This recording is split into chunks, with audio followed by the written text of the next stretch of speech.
The fury of Hurricane Bob did not spare Connecticut's inland areas. Virtually every city and town reporting some sort of damage.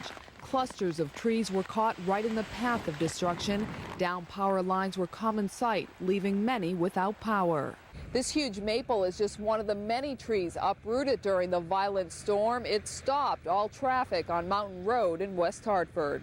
Very big tree. I'm just happy it didn't land over here on this house.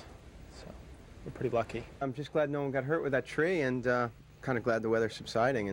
For motorists, it was treacherous driving, debris from the storm littering the roadways. In East Haddam, a sailboat broke away from its mooring, hit a bridge, and then sank. A resident capturing the scene on videotape. And Jane Vigiani got quite a shock when this tree fell on her house. We were very lucky that it did not crash in, didn't break any walls. We have no water in the house. But we have no electricity because one of the branches is lying on a live wire. Vigiani says she's trying to take it all in stride, knowing you can't argue with Mother Nature. Susan Forrest, Connecticut News, East Haddam. Hurricane Bob hit New London between 1:30 and 2 p.m. The storm's high winds caused the Thames River to surge 7 feet above normal, so it was good that Bob arrived at low tide.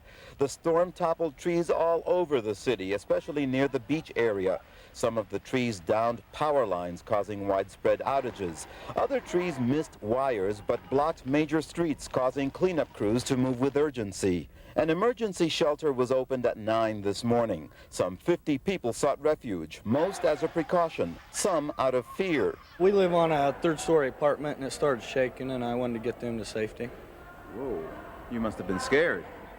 Yeah, a little bit. Wasn't at first till it started shaking, then we decided we better leave.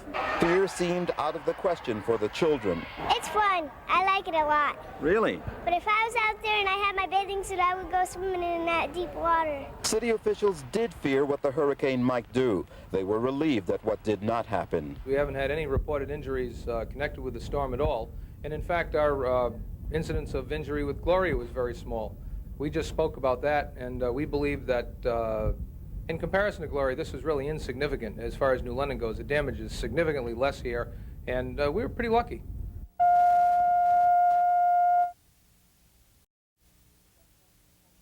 Got to them, and they're pulling them out of the water now. They've been in the water since about 9:30 this morning. Coast Guard personnel were continuing to broadcast rough weather warnings this morning to anyone who might still be on the water as Hurricane Bob barreled down on Connecticut. Their message was clear: get to safe mooring fast and stay there. Despite all the warnings, there were a few close calls this morning, including a pair washed off their pleasure boat near Harkness Memorial Park. We tried to get a couple boats to them. We couldn't do that.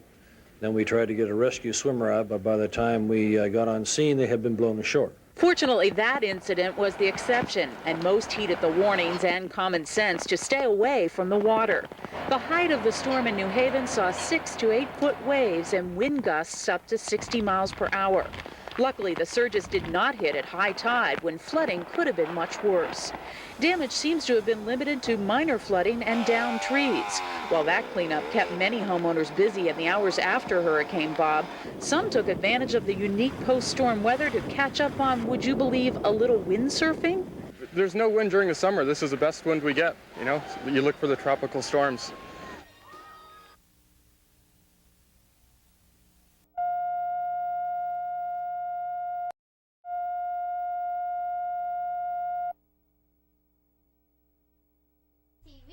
For the Lipner family of West Hartford and thousands of others around the state, it was a return to basics tonight. Without power since 2 this afternoon meant dinner at a nearby deli and an evening by candlelight. The worst part about all this is that I bought $200 worth of groceries this morning, and they're all sitting in a refrigerator that doesn't have any power. Sing songs, read books if we can, by candlelight. No TV, no VCR. Downed trees and power lines remained across much of Connecticut tonight, reminders of the path of destruction Hurricane Bob unleashed on the state just hours before. Jake Mendelson lost power in his house shortly after 1 this afternoon, but tried to prepare for it by organizing his battery collection. I've got them all sorted out, and I'm all set for whatever happens. A scientific method to batteries? I guess so. It's just something to do in the dark. Wife Joan didn't let the power loss stop her from reading a favorite book tonight, even if it was by candlelight. Thus far, it's a nice change. We got to go out to dinner. That was very nice. We're getting to use Uncle Oscar's candlesticks, which is nice. We hardly ever get to do that. But by tomorrow morning, it's going to be old. Most residents are trying to be good sports about any inconvenience Hurricane Bob might have caused. Said one, at least we are safe. Susan Forrest, Connecticut News, West Hartford.